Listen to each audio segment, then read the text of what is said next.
So hello guys, কেমন আছো সবাই? আশা করি তো ভালোই আছো। আজকে তোমাদের সঙ্গে শেয়ার করবো সিভি এডিটিং ব্যাকগ্রাউন্ড, যেটা পার্ট 2 এর আগের একটা ভিডিওতে, এর আগে আমার চ্যানেলে এর আগের এই ভিডিওটাতে তোমরা সিভি এডিটিং এর প্রায় 50 খানার মতো ব্যাকগ্রাউন্ড এই ভিডিওতে আমি তোমাদের সঙ্গে শেয়ার করছিলাম।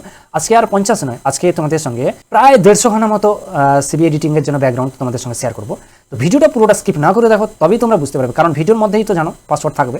আর পাসওয়ার্ডটা কেমন আমার ভিডিওতে থাকে সেটা তো তোমরা ভালো করেই জানো। পাসওয়ার্ড কিভাবে কালেক্ট করতে হয় আমার এটা নিয়ে একটা ডেডিকেটেড ভিডিও বানানো আছে, তো তোমরা চাইলে এই ভিডিওটা দেখে আসতে পারো। এই ভিডিওর মধ্যে আমার ভিডিওর মধ্যে কেমন পাসওয়ার্ড থাকে বা লিঙ্ক কোথায় থাকে এই সব নিয়ে এই ভিডিওটা করা আছে, তোমরা চাইলে এই ভিডিওটা দেখে আসতে পারো। আজকে টোটাল প্রায় 150 খানার মতো যে সিভি এডিটিং এর জন্য ব্যাকগ্রাউন্ডগুলো দিব, সেগুলো কেমন চলো ভিডিওর মধ্যে দেখিয়ে দিই। আর এখনো যদি আমার টেলিগ্রাম চ্যানেল তোমরা জয়েন না করে থাকো, অবশ্যই চ্যানেল জয়েন করে যাও, কারণ টেলিগ্রাম চ্যানেলে আমার নতুন নতুন আপডেট সেখান থেকে পেয়ে যাবে, বা কিছু কিছু ফাইলের লিঙ্ক যেগুলো আমি ভিডিও ডেসক্রিপশনে দিতে পারি না, সেগুলো তোমরা টেলিগ্রাম চ্যানেল থেকেই পেয়ে যাবে। চলো ভিডিওটা শুরু করা যাক।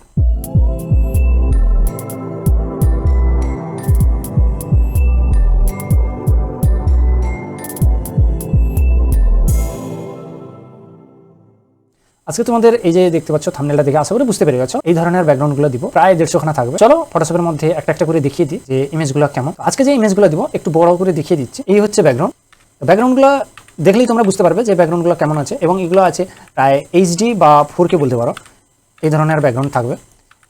তো এখনো যদি তোমরা আমার টেলিগ্রাম চ্যানেল জয়েন না করে থাকো, অবশ্যই জয়েন করে যাবে। আর তোমরা চ্যানেলে যদি নতুন হয়ে থাকো তাহলে অবশ্যই চ্যানেলটাকে সাবস্ক্রাইব করে যাবে, ঠিক আছে?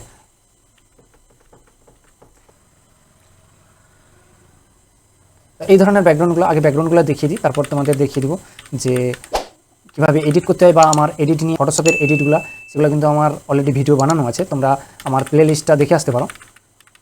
তো প্লে লিস্ট ইউটিউবের কোথায় পাবে বা কেমন প্লে লিস্টটা খুঁজে পাবে সেটা আমি তোমাদের দেখিয়ে দিচ্ছি। তো এই ধরনের ব্যাকগ্রাউন্ডগুলো তোমরা পেয়ে যাচ্ছ। তো এগুলো প্রায় এইচডি বলতে পারো, এইচডি বা 4K বলতে পারো, খুব হাই কোয়ালিটির ইমেজগুলো আছে। এডিট করলেই তোমরা বুঝতে পারবে, বা ডাউনলোড করলেই বুঝতে পারবে, যখনই ফাইল এক্সট্রাক্ট করবে তখনই বুঝতে পেরে যাবে, ঠিক আছে? তোমরা আমার যখনই এই চ্যানেলের মধ্যে যখন ঢুকবে তখনই তোমরা দেখতে পাবে যে ভিডিও বা প্লে লিস্ট এই যে অপশানটা আছে। তো প্লে লিস্টে যখনই ক্লিক করবে তখন কিন্তু তোমরা এই ধরনের প্লে লিস্টগুলো পাবে। তার মধ্যে এই যে ফটোশপ বলে যে প্লে লিস্টটা আছে, এই ফটোশপ প্লে লিস্টের মধ্যে যখনই ওপেন করবে বা যখনই একটা ভিডিও প্লে করবে তখন কিন্তু তোমরা এর কাছাকাছি রিলেটেড ভিডিওগুলোও পেয়ে যাবে, ঠিক আছে? এই ভিডিওগুলোর মধ্যে কিন্তু আমার আরও কিছু ভিডিওর ব্যাকগ্রাউন্ড বা পিএইচডি ফাইলগুলো শেয়ার করা আছে, সেই ভিডিওগুলোও অবশ্যই দেখে নেবে। এবং ভিডিও কীভাবে এই ব্যাকগ্রাউন্ডগুলো কীভাবে ইউজ করতে হয় সেগুলো নিয়ে আমার একটা ভিডিও বানানো আছে। ফটো এডিট করার জন্য তোমরা এই যে আমার দেখতে পাচ্ছ DSLR লুক ফটো এডিটিং, এই যে পার্ট 1 বা পার্ট 2 এই যে ভিডিওগুলো, এগুলো কিন্তু তোমরা অবশ্যই দেখলেই তোমরা নিজেরা এডিট করতে পারবে। এই ব্যাকগ্রাউন্ডগুলো দিয়ে তোমরা ভালো ভালো ফটো নিজেরাই এডিট করে নিতে পারবে, সেটা মোবাইলেও বানিয়ে নিতে পারবে। তোমরা জানো মোবাইল দিয়ে পিক্সেল বা পিক্সআর্ট এগুলো দিয়ে মোবাইলে এডিট করা যায়, সেগুলো দিয়েও এডিট করে নিতে পারবে, বা ফটোশপ দিয়েও তো বানাতে পারবে। কারণ ফটোশপের এই ভিডিওগুলো যদি, এই দুটো ভিডিও যদি দেখে নাও তাহলে কিন্তু খুব সহজেই তোমরা ফটো এডিট করে নিতে পারবে। এটা পার্ট 3 আছে। তো এই ভিডিওগুলো দেখলেই তোমরা আশা করি বুঝতে পেরে যাবে যে ব্যাকগ্রাউন্ডগুলো কেমন কাজে লাগাতে হয়। তো এই ছিল আজকের ভিডিও। যদি ভালো লাগে তাহলে অবশ্যই একটা লাইক করবে এবং কমেন্ট করে জানাবে। আর চ্যানেলে নতুন হয়ে থাকলে অবশ্যই চ্যানেলটাকে সাবস্ক্রাইব করবে এবং পাশে থাকা বেল আইকনটাও প্রেস করে নেবে, নতুন নতুন আপডেট যাতে পৌঁছে যায়। তো দেখা হচ্ছে অন্য কোনো ভিডিওতে, ততক্ষণের জন্য bye bye, take care, thanks for watching.